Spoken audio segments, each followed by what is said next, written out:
over the sides, and we'll see what they're going to be able to get them for themselves on the blue side this time around. And KT are a team that is still very happy with the amount of counterpicking that they do to play red side. I do think blue side in isolation is stronger right now, looking at many series across the world, and even the preferred side that basically every team goes for when they do have side selection. Doesn't guarantee that the team will be able to actually get a favorable draft. Kai'Sa would be my #1 expectation here if KT do not ban it away. Tristana also something that I wouldn't mind being picked up early here if the Kai'Sa does end up getting taken out. But the problem is that now as KT, you can leave open Tristana, Kai'Sa, and Sejuani, and then just take 2. Yeah. And you'll be feeling pretty good. Even with the Jax being banned, Sejuani, there's still plenty of champions that work well over. And with the Vi, looks like that is the angle. So T1 will get 1. Oh, the Rumble priority, very, very high. And of course, Zeus has been extraordinarily good, but the Kai'Sa does have to be picked up. I do love what you were saying, though, because Sejuani and Tristana together sounds pretty good to me on the KT side of things. They can then just pick up a Renekton or whatever they would like. And I think that even though Keen did struggle into the Rumble matchup, could be something that they could just play around, especially with Sejuani now available, because you can just gank that lane, get the Renekton some leads, and then it becomes very difficult for the Rumble. So Sejuani, first part of that test going to come through. And is it going to be Tristana? Because I'd like to see it. It doesn't necessarily have massive amounts of Sejuani synergy, and honestly, KT could just go Sejuani Yone, and then, or Sejuani Rumble here, and then pick up Yone. They could do whatever they wanted, but it is just going to be Sejuani Renekton, the tried and true, to be locked in for the top side of the map. So Tristana Rumble would be my guess here. Yeah. If you look at alternatively, you can also go Maokai Rumble. Because Maokai, I think, is probably going to get banned away here on the second rotation, and the Maokai Rumble combo is still quite strong. But I think locking in the Tristana might be too important here to give up, although T1 hasn't really been prioritizing it that much. I think the Tristana we've also seen is definitely reliant on the player to be comfortable. Poby will be picking it up here, and then my guess would be Rumble, given that KT has already locked in the Renekton here, but no, we're going to go in a completely different direction. Instead, locking in the Nautilus. Technically a flex, could go to Oner. The expectation is that that is going to be the Kai'Sa Nautilus here for Keria and Guma. Expected, has been a strong lane in the past, and so very good. Just going for a very different approach here. Last time it was locked down the top side of the map. This time it's locked down the bottom side of the map. Get a matchup that you like, as Alistair is going to be locked in here for Lehens. We do see this priority picked if there is a Rel on the other side and things like that, but this time around it is going to be a different look. And man, there's a lot of CC from KT, not a lot of range that they have so far. So we'll see what they are going to augment this composition with. The Zeri is going to be banned away here. No Zeri shenanigans this time for aiming. And Poppy taken off the board as well. I mean, Zeri was in the game, I think. I don't remember quite clearly because aiming tried his very best to be noticed, okay? But he wasn't, was he? Well, not really. Well, it's not his fault at all. Just how the games of KT play out in general very often, but particularly in this one. They didn't need aiming to carry. No. Just be there. Ivern, I think that even with the nerfs, it would be an incredible pickup here for T1 because you already have great engage, you have double AD carry, and you're playing into a short-range composition. Looks wonderful to me. We'll see if it ends up getting picked up. It's also very telling that KT do not ban away the Rumble. So they are actually okay with playing into that, even though Keen did definitely take a beating last time around. See what PDD wants to go for here. I'd just like to see Yone. I know that they have a lot of physical, just a lot, well, not a lot of damage at all. But Annie is what they're going to lock in. So despite losing 10 damage on Q, KT are still going to pick up the unplayably nerfed Annie. To overstate it as much as possible. K'Sante being considered now for Zeus, as his Rumble still up and available. He could actually go back towards it if he would like to. And K'Sante is going to come in. They do value the Okay, and Lilia locked down as well. So that is a lot of power. Oner actually now going to be able to carry, and that is just Vayne. Okay, Alistair Vayne. And now we actually have Space Vayne versus Vayne. This is something that we've spoken about many times before, which is the Vayne into the Kai'Sa matchup some people have liked. We don't see it find any success very often. KT says range, overrated. No, we don't need any of that. that. We got engage, okay? That's way better. And given how the previous game played out, I have a lot of faith in KT to be able to pull off a composition with this many trigger buttons. I do think, though, that the Lilia into a full short-range team... Oh, yeah. And a lot of tanks... We saw this just yesterday. Canyon just obliterated an entire team by himself with this pick. Yeah, I do like the Lilia angle here.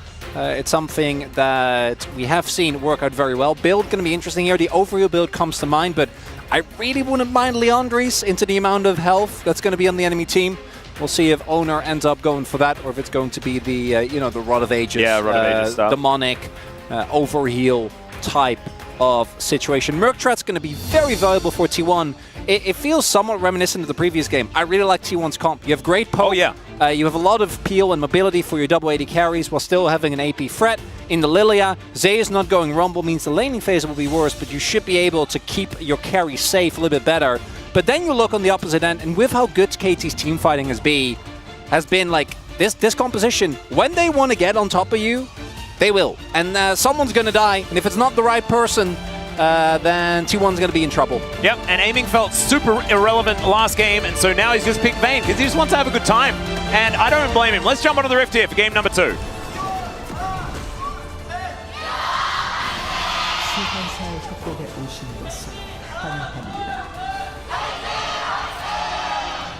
All right, here we are, ladies and gentlemen, onto the Rift for game number 2. And KT, I think, are going to be playing towards topside. And Alistair Vayne is some of the least early impact you can possibly have in a lane ever. Is there like a less impactful bot lane 2v2? Atlas, I know you've repressed the memories, but we did have Zeri Yuumi for Oh, we also had Jin Karma. We did have Jin Karma, and that is way worse. No, there is no. It is much better in the early lane, but when it comes to impact, it's the Benjamin Button of this. Yeah, right. Yeah. When impact on average on the game, I do agree with you. It's not high. It's just that the curves are going in different directions, you know. Oh boy. Okay, well, let's see. Ooh. BDD going to be crossing over. Keen still waiting in the brush. Auto attack not nerfed, so BDD doing full damage there, but look at that, loses a whole bunch. Poby would have been almost dead from that Q if it had have been the unplayable, truly. I don't know why BDD locked it in. Oh, it's ridiculous. He also went phase rush, which I do think is kind of cute. We have seen this before, and actually yeah. the zooming Annie around the Rift is actually pretty cool. Oner is going to be able to start off on the enemy Raptor camp very comfortably. And honestly, if they can convince KT to play vertical jungling with this situation, as Keria is going to get pulverized, aiming doing his best to try and land a couple of autos. Yeah, splitting the map here is, I think, very favorable for T1 because you're isolating the Renekton from the Sejuani. Now, we'll see. I expect Oner to just cross over. They do, as we said last time, was deft against Prince. Like, actually almost a year ago. Yeah. They have some vision towards Cuz. Doesn't look like it's going to be the case. Lilia is, of course, a jungler that, particularly after the buffs, is able to really chew through the jungle quite quickly and healthfully. And opportunity here for Oner to just cross towards his own bot side and clear that off mostly and build up a small lead. Does look like that is going to be the case, as we do see the win streak. Not unexpected, but Keria and Guba need to be very careful. They are aware.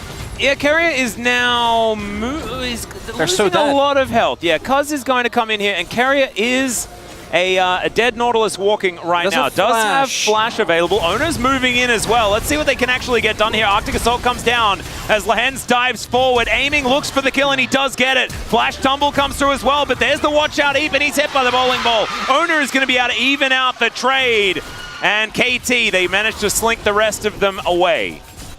And that was a very... Poby. He's going in, okay.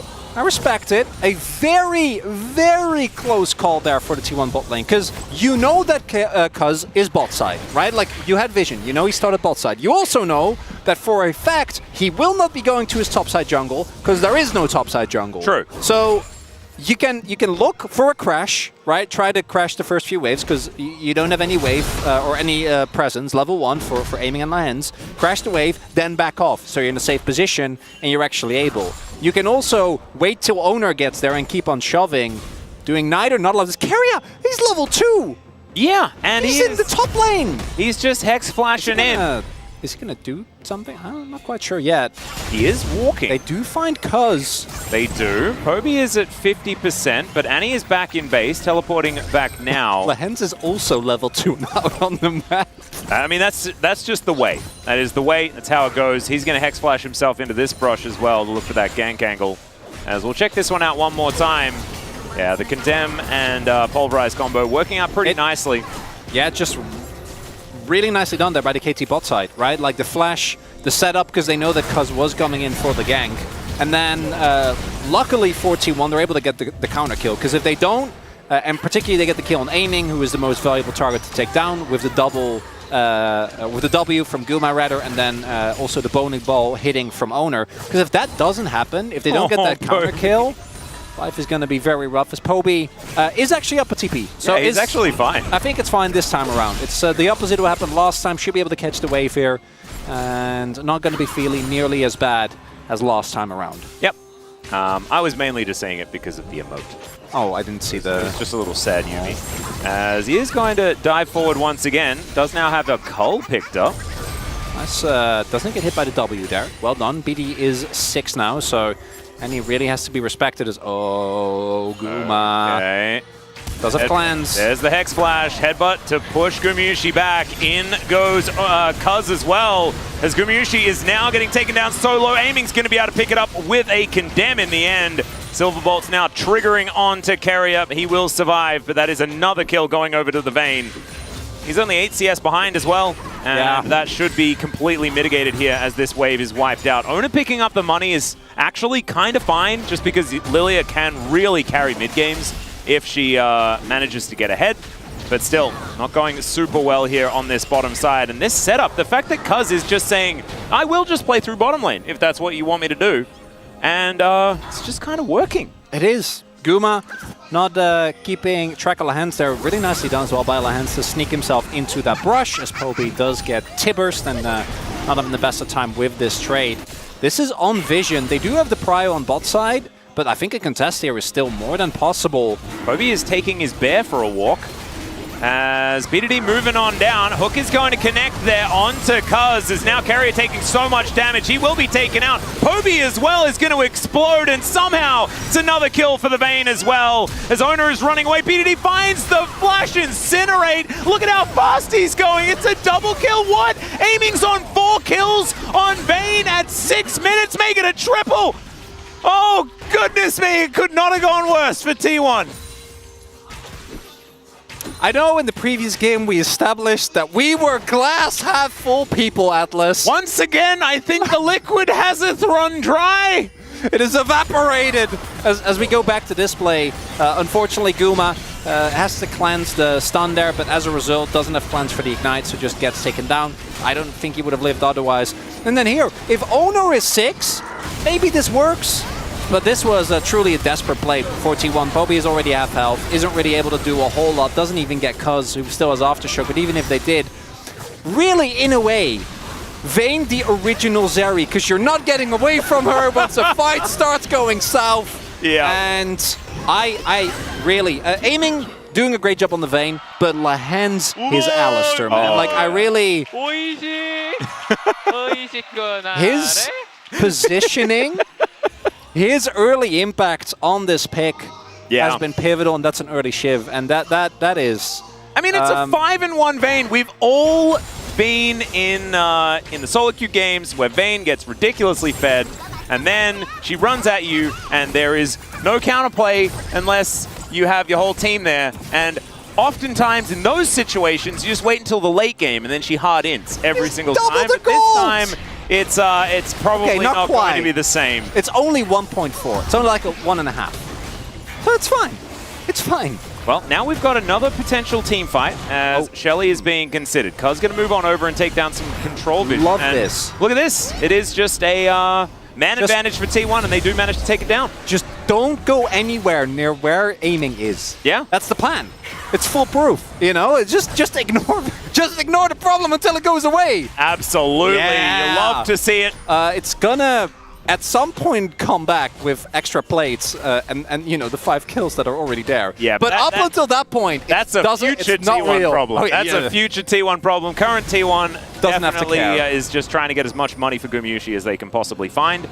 And it's somewhat working as Keria slows down Lehens. Lehens opts out of going for a headbutt pulverize onto a Nautilus. An understandable decision. Zeus was armoring up anyway. Yeah, there you go. It's fine. I'm sure Cassandra's going to have a great time in the 1v1 against the 5-1 Vayne. Yeah, no, because Vayne is a physical damage champion, right? Doesn't have true damage in the kit or anything like right? Static Shiv doesn't do magic damage, right? Yeah, I mean... Doesn't build Rage Blade, right? It'll be fine. You're such a Debbie Downer. I have... that's me. So... The way that you win this game as T1 from here is probably not, but if you do, just kill me. You just have to get... I mean, Vayne spotting has been a thing in the past, right? Hear me out. And he is 5-1, so he's at perfect, he's poised. We set it up like a heist movie, okay? Say that. You get past the cow, the bodyguard, Lehens, right? Say that you somehow are able to find aiming with no one near him. Then you get the Annie with Tippers. You know, just Annie, it's fine. If Tippers is there, you're not getting the aiming. Yeah, then you want to steal this, you have to get through their menagerie. There is the double trouble combo of Boar and Crocodile that is going to be standing in front of this guy. And then once you get there, there is Flash, there is Cleanse. Yeah, and Andy does a lot of damage. Yeah, he also has like Tumble and yeah, no, I know. Yeah. So... You need to put a team together. I don't know who you want to get on. I don't even know whether George Clooney and Matt Damon could get through it. You know, I don't know whether it'd work. And if those guys can't, I know. Then who can? And they also had 9 other people there as well. And it wasn't. I don't think it's enough. If you add 6 people to this, do T1 win? I don't think so. Well, Zeus is also in trouble here towards the bottom side, but the Vayne is distracted by minions. That is a good way to distract her, but still there is so much CC. Finally flashes forward, and that is just a very comfortable 6 kill. And yeah, Keen is just going to clear up the minion wave. Poby going to be able to grab some plate money here, as plates are still up for almost 3 minutes as a bear comes down and Lilia is going to have to flash. Look at this Tibbers value. It is absolutely absurd as BDD. Oh, man. Okay, they are going to have a little bit of a sleepy time here as Gumayusi walking past Tibbers.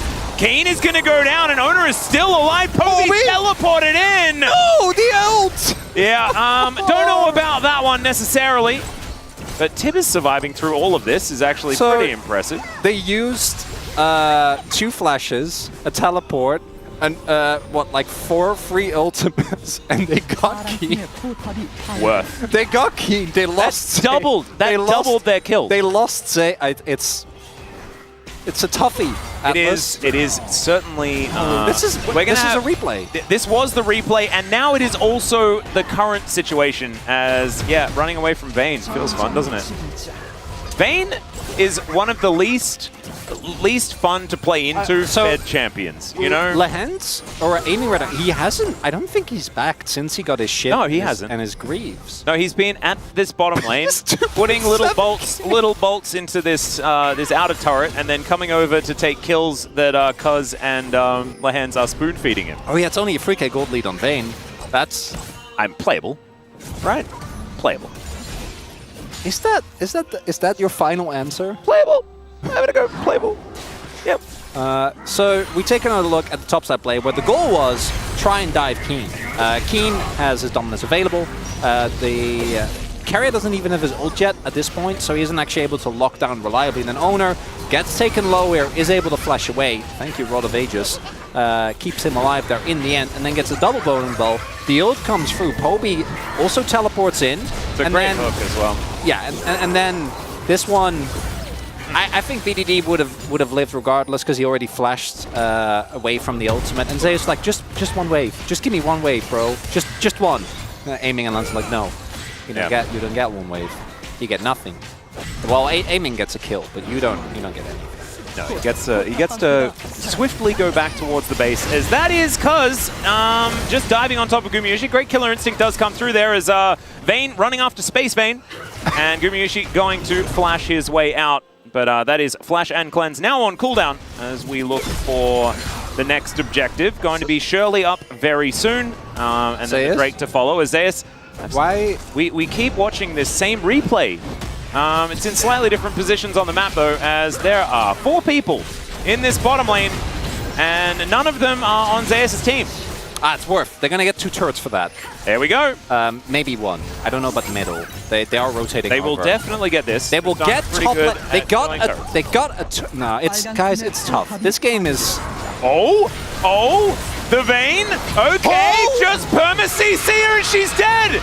Vayne spotting number 1. Just kill her! There it is, the flash forward from Keen as they look to try and take down Oner. People are getting tired, though. The lilting lullaby does come down. Still, Oner's going to be able to get out of there. BDD comes in, and now Keria is going to be destroyed. So 1 for 1, but that shutdown on the Vayne is exactly what you want.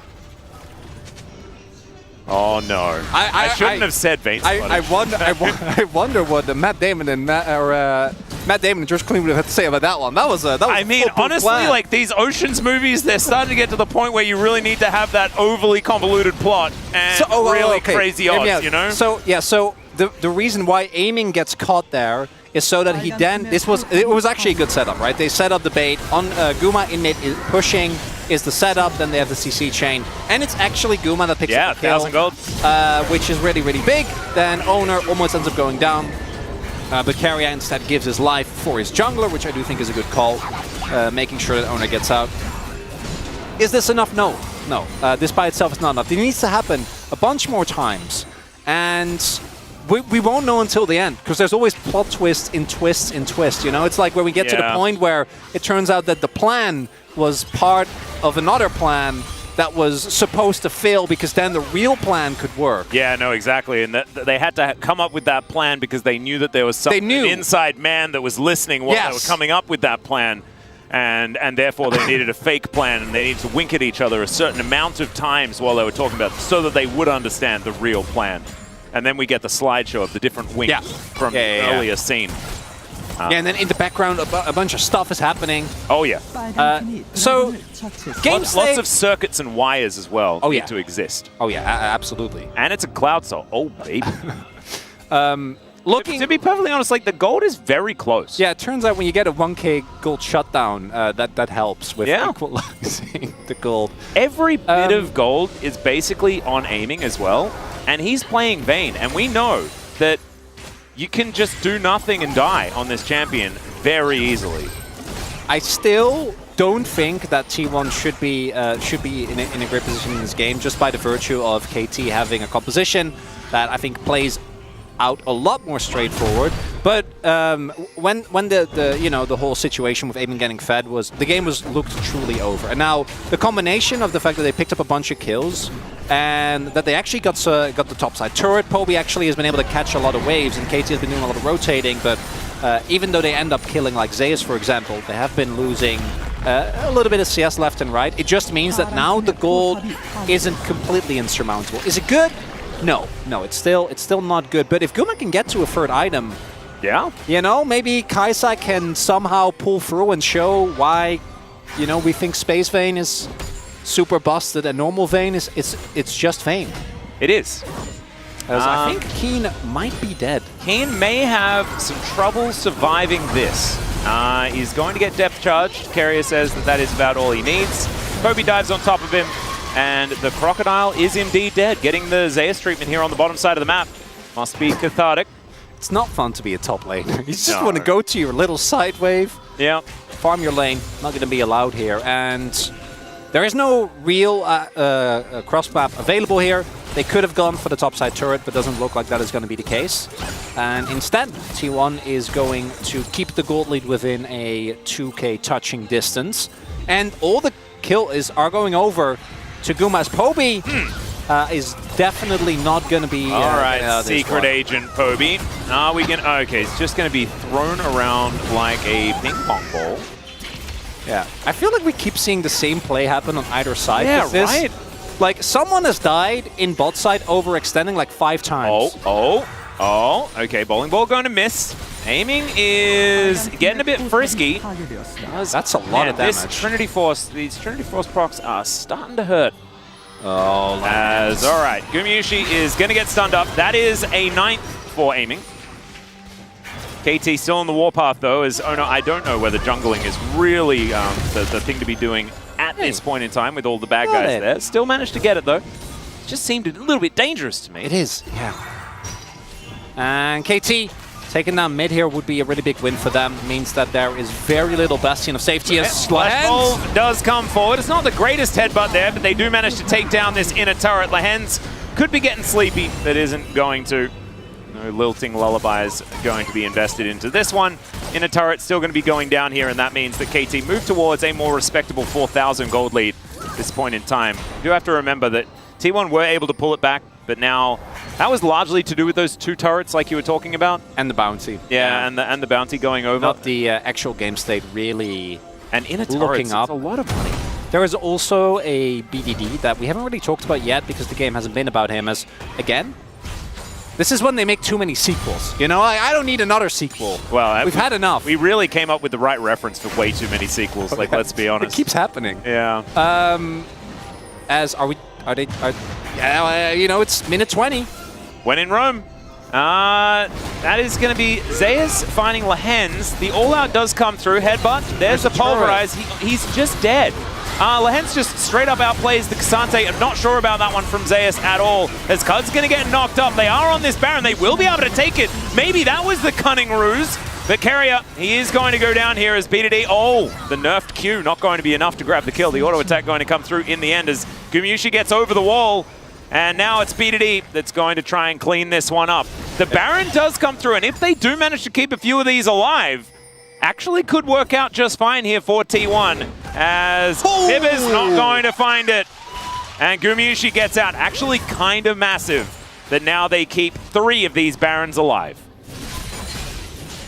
What was Zeus? I have no idea, man. I don't know. If there's no, like, he must have just, because if there's he must have just thought that the turret was dead, right? Yeah, has to be. Lahens is like, I'm dead. And then he's like, but wait. 야, 그냥 잡았어 내가. 뭐야? Yep.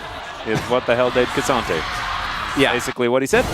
But there's no Lahens, and aiming also isn't actually there. So that plus the fact that you have Lilia as well as double 80 carry actually means, particularly with Kai'Sa, you can shred through Baron so fast. Guma also getting out. Really nice reposition there. Then uses the multiple Seekers to ensure that BDD can't just walk into the brush. So BDD needs to, like, kind of scope out, try and dodge, and then... My goodness. Yeah, I thought he was already, you would be happy with the execute there. But instead he keeps the buff alive. Now this is going to still be the Drake and the soul point going over to KT here. But this game is, it's off the rails. We have lost the plot. Well, truly. We're pushing in top. We'll see if T1 can hold on to their own bot side inners. I feel like that might be where KT wants to look next, but KT also seems to be a little bit gobsmacked with the amount of I just love that it's like that is happening. Yeah, T1 are just making sure that this is as messy as possible. Like, you're going to come with us into the wacky zone, into the hijinks, and see whether you can keep up. And honestly, KT did keep up extraordinarily well. It's a 9-2-1 Vayne who now has a Bloodthirster. Like, felt to me like aiming was only building full items. He thought he was playing 2v2v2v2 mode, you know? Like, he's just building only full items. But there's the Zeal. So he realized, oh, components exist? Weird. Doesn't everyone go back to base with 7,000 gold every time? I really would have liked Guma to go for the full AP build. I think that trying to get close to the 9-2 Vayne might not be the angle. And in general, just being close to anyone on KT is not... It's not what you want. I don't think autoing should be your main priority, but we have only seen Deft go for Ludens, and as much as I would have liked the Leandries, it isn't in the cards. BDD is really committed to playing a very clean game of League of Legends still. Yeah. You know, has his 10 stacks on Darkseid, could turn it into a Magi's. Has Ludens and Shadow Flame as well as Poby. Well, Poby's going in. Go aggressive onto Keen here. I don't know about that one, as he's still a pretty scary crocodile with a couple of items. But still, Poby's actually quite devastating right now. Still doesn't have Buster Shot, and Cuz is going to find him. Aiming just says, all right.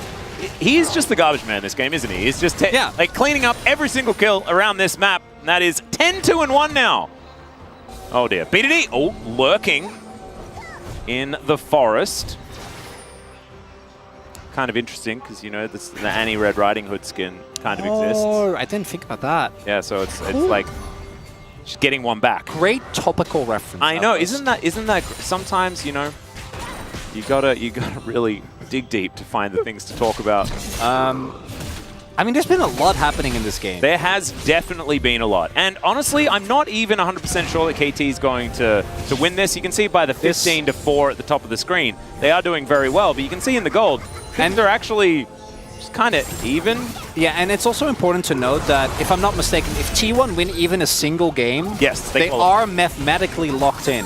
So T1 is basically fighting to guarantee, you know, that there's no weird scenario where somehow they don't make playoffs. And KT is like, well, if we drop this one game. Yeah. Actually, you could argue that that can be the difference maker. Although 100%. They need to 2-0 as much as possible so that... to stay ahead of Gen G. Yeah, but so I do Gen G think can't back up. If I remember correctly, because of the way the head-to-head works, that should be in favor of KT because they 2-0'd, whereas Gen G 2-1'd. So they might be able to just be fine anyway, but we'd have to look into the rule set. But suffice it to say, for T1, getting a win here would be absolutely huge because it just guarantees that there is no weird scenario where you don't make playoffs. And for KT, might mean, and even then, I think they're still in a pretty secure position that that you don't keep a tight grip. If they lose, or if they win 2-0, then they're basically still, you know, guaranteed. As Keria is going to get headbutted back. The condemnation going to come through there as well, as aiming is just going to pop the Nautilus. Someone had to face check. Short Straw went over to Keria, and surprisingly, he is unceremoniously destroyed. We also talk about like T1 maybe winning. When you look at the gold, you're like, okay, yeah, that can happen. When you look at the kills, it tells a whole different story. And now they're just going to fly forward. That is a very dead Poby immediately in this fight before they even had time to blink. Still, Gumayusi at full health. Zeus looking for an opportunity. The Lilting Lullaby doing some work as, oh my goodness, aiming is sinking in the fangs. There's the flash back out as well, as he's just looking for all of the autos that he can find. A dead Zeus also is going to come forward as Cuz tanking beautifully in this fight. And the game may just be over here, Chronicler, as this inhibitor is going to be taken down. Keria and Oner, the last two standing here, as Keria doesn't find the right hook. There's a depth charge as well, as aiming getting to work on these turrets. Cuz going to be able to help take this one down as well, as Oner is just dead. One more time, Keria is going to hit the deck, and KT, it's like they just decided that that was enough of that, and they will just take down the Nexus here in Game 2. Heist unsuccessful. KT had enough of the